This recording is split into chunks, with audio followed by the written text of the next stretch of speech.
Welcome to Front Office Pros. Today, we're going to be talking about some Week 7 trade targets. Hike! Joe, it's hard to believe we're already coming up on Week 7 of the NFL season, but it's not too late to start making some trades, and you might have to, depending on your record. We're going to be talking about 2 each, Joe. So who's your first trade target? Yeah, it is crazy, Steve. Already at Week 7 here, the football season just seems to fly by. We wait so long to have it, and then it goes. But nevertheless, my first trade target here is going to be wide receiver George Pickens. I know that's going to be a surpriser for you. That shocks me.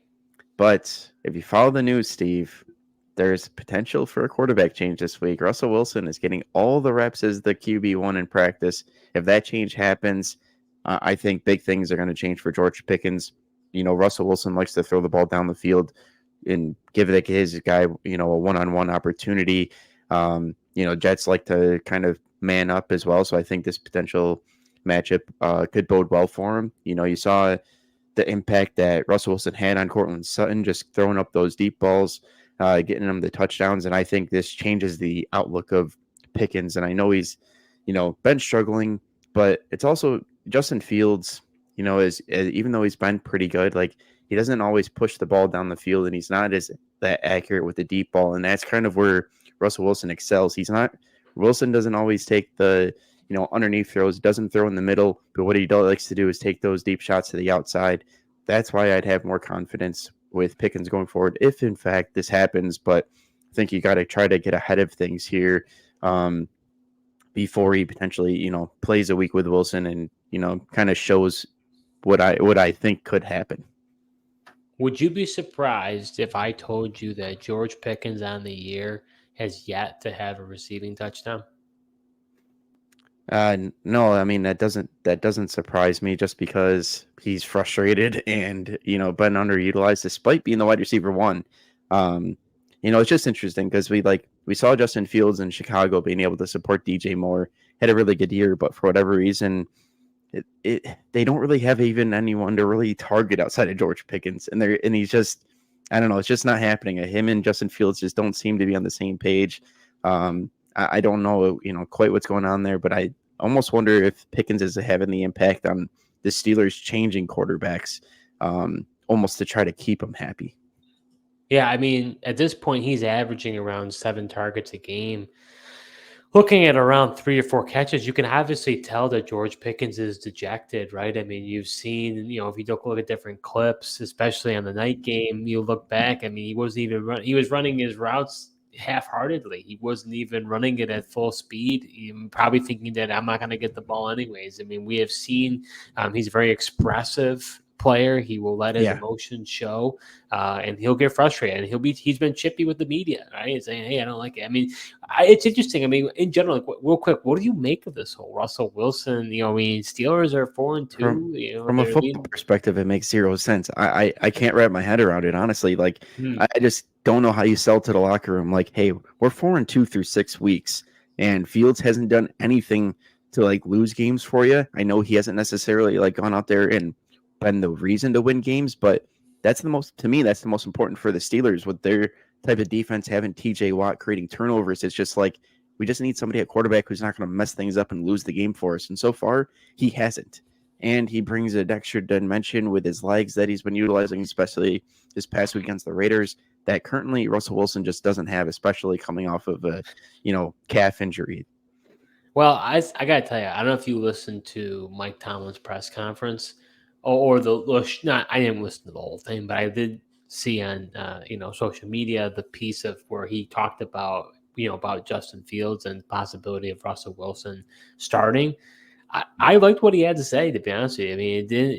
He was saying it doesn't really have to be about Justin didn't do enough or what Justin's doing. Yeah, he must truly believe. I mean, I think Tomlin has enough cachet in the Steelers organization and in his career that whatever his pulse in the locker room or whatever else, he thinks based on watching Russell Wilson, he thinks the team could be even better with him at the quarterback position. So, I mean, it's shocking. I don't think I've seen Yeah. anything like it from what I can remember when a team is a division leader right now. And, there's no reason to bench Justin Fields. He's been playing, decently well. But I'm with you on this. I think if Russell Wilson becomes a quarterback, I think Pickens definitely gets a bump. So you better do it now before Yeah, it happens. it is kind of risky because it's like if Justin Fields still is the quarterback, I don't like it as much. But if they really move forward with the change, I know they haven't officially announced it, but they've mentioned, like I said, the practice and Russell Wilson running with the ones, getting the reps. If it truly happens, I mean, I like George Pickens moving forward. So looking at the trade value chart here from Draft Sharks, uh, what exactly are you looking to give away for George Pickens at this point? Yeah, looking at some guys around him, uh, he's in a group of a lot of like number two options. So it's tough because you're looking at like a guy, Jameson Williams, just ahead of him, Jackson Smith and Xavier Worthy. I honestly, like, if Russell Wilson is the quarterback, I'm probably willing to trade all three of those guys. Even Jameson, your boy Jameson, Just really? because, like, he's not the first read in the offense. And they're He like, kind of has been though. Mon-Ra has not been that great this year. yeah, he hasn't, but they've also been spreading the ball around. And like, Jameson Williams has had a lot of boom games and he's relied on that long touchdown. Mind you, if he gets it, you're extremely happy. But there's also a game with the Arizona Cardinals where he didn't really do anything. His target volume hasn't really been there. Like even last week, he found the end zone, but he only had 4 total targets. So Williams has been getting the big plays, but that's where like he's still not the number one. George Pickens is the number one option, and especially with Russell Wilson there, he will hyper target him. So I think that's why, I'd be willing to even go do all three, trade all three of those guys potentially. Interesting. I mean, I would be willing to trade JSN, Xavier Worthy, Jordan Addison. I can't believe how high Juju Smith-Schuster is. I would trade all those for Pickens. I don't know about Jameson though. He's kind of in for like a career year right now, and Goff has Yeah, been looking his way. So that one I might be a little reluctant. But if Pickens does become the guy we think he is, could totally understand you making that trade. yeah. I just wonder if the volume difference could be there. And Pickens still has that big playability. All right, so the player I'm going to be telling you to go target and trade for is going to be wide receiver Marvin Harrison Jr. Maserati Marv, as some would call him. He's been a disappointment. There's no question about it. And the likelihood is he He's may in the not. shop right now. He is. You're right. I was just going to mention. I mean, he's got that concussion. You're usually missing around a week typically. And even in that concussion, he kind of was woozy and kind of, had to sit Yeah, he fell down, down. It was kind of scary. Yeah. Yeah, so I mean, who knows if he's going to play against the Chargers coming up uh, no, against the Chargers this week. Hmm. Yeah, so he has not been as much of a vocal point of the offense as we thought he would be, and I think this is an opportunity. I think as he becomes more and more involved in the offense, this is really a mesh year for the Cardinals, in my opinion. This team is not, their sights are on the playoffs. I don't think they're going to get there. So this is about building chemistry between Marvin Harrison and Kyler Murray. So right now, when you look at the trade value chart, his value is definitely took a tumble.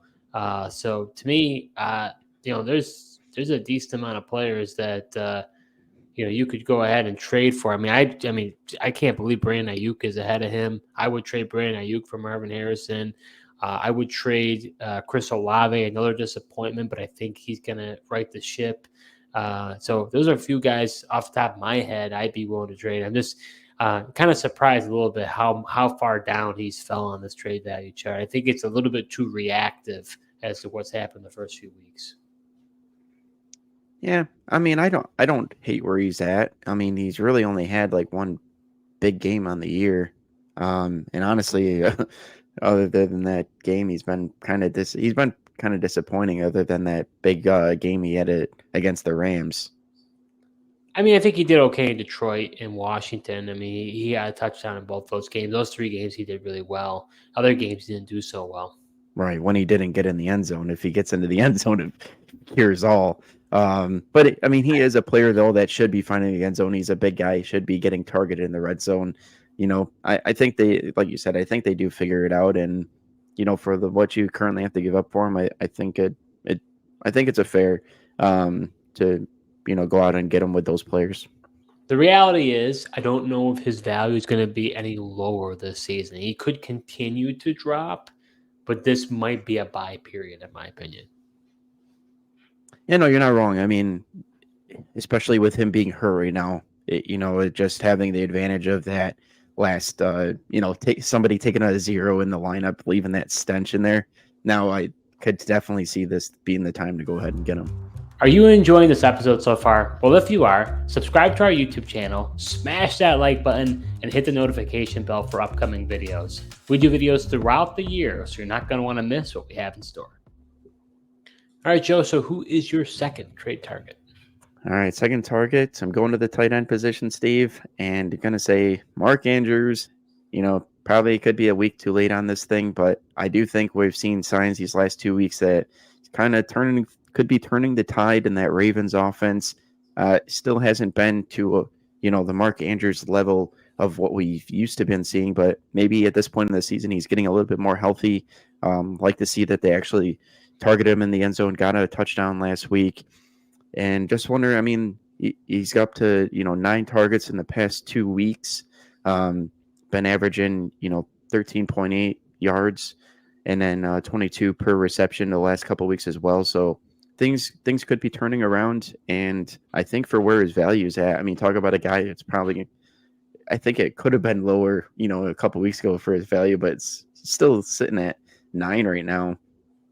Honestly, I think I'd rather have him over Kyle Pitts, Dallas Goedert, Tucker Kraft, who I don't necessarily think he should be ahead of him at this point.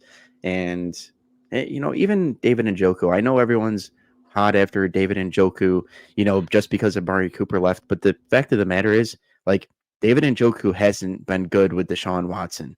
And Deshaun Watson's still the quarterback. And until that changes, David Njoku was best when Joe Flacco was the quarterback last year.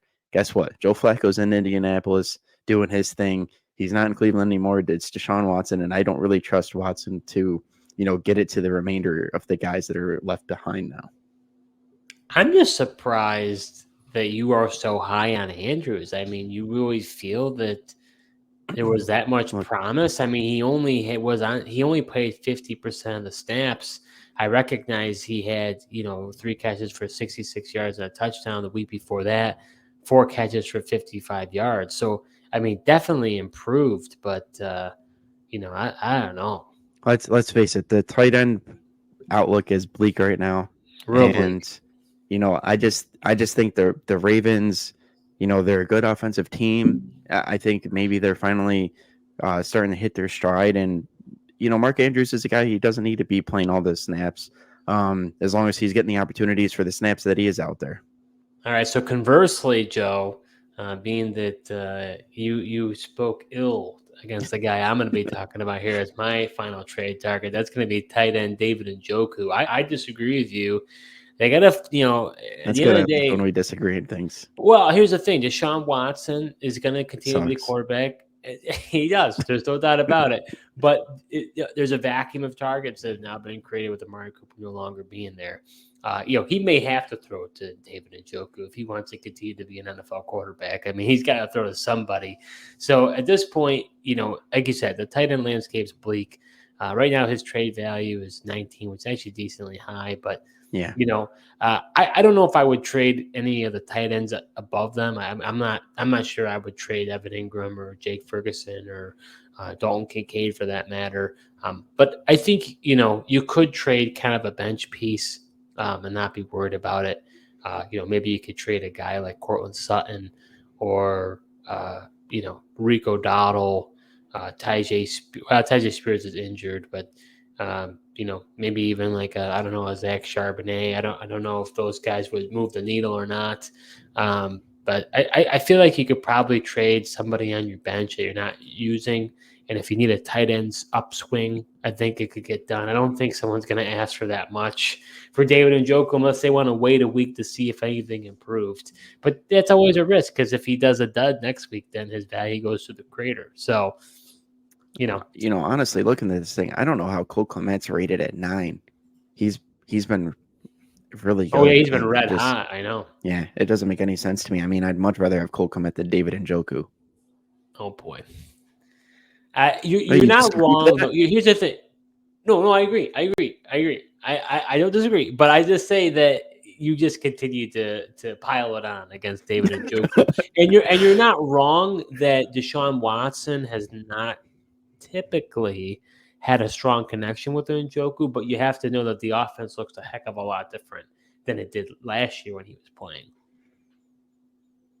Yeah, somehow it looks worse. Well, I mean, honestly, I kind of wonder if I Kevin mean, Stefanski and the way he wants to run an offense just does not fit Deshaun Watson. I don't know. it doesn't. Because it just that's the only thing. I mean, maybe he's just bad, but it's just to think to where he once was in Houston and what he was able to do to what he is now. He's a shell of himself. Yeah, honestly, they better figure out how to get Bill O'Brien away from the college game and get him to go and try to save Deshaun Watson because he was the last guy to have success with him. Well, at this point, money talks, and unfortunately for Kevin Stefanski, someone's got to be the sacrifice here. And I think, unfortunately, the front office is going to be the ones who ultimately have to pay the price because even if they want to get rid of Deshaun Watson, they literally can't. Like they are stuck with Oh, him yeah. unless they literally want him to just rot on the bench and pay this man millions of dollars to sit there. If I was an owner, I certainly wouldn't want that. I'd be like, you know what? You better figure out how to make this guy the best player he can be from what he was before because I'm paying this guy millions of dollars. I'm Yeah. not just going to let him be a custodian and sit on the sideline. Well, if I was Stefanski, I would want out of there because the ownership he's isn't going to let kneecapped right now. he's not being able to. Yeah, the owner's not letting him bench Deshaun Watson for Jameis Winston, who might actually give them a better chance to win some games and would be a heck of a lot better for the fantasy players if Jameis Winston was the quarterback.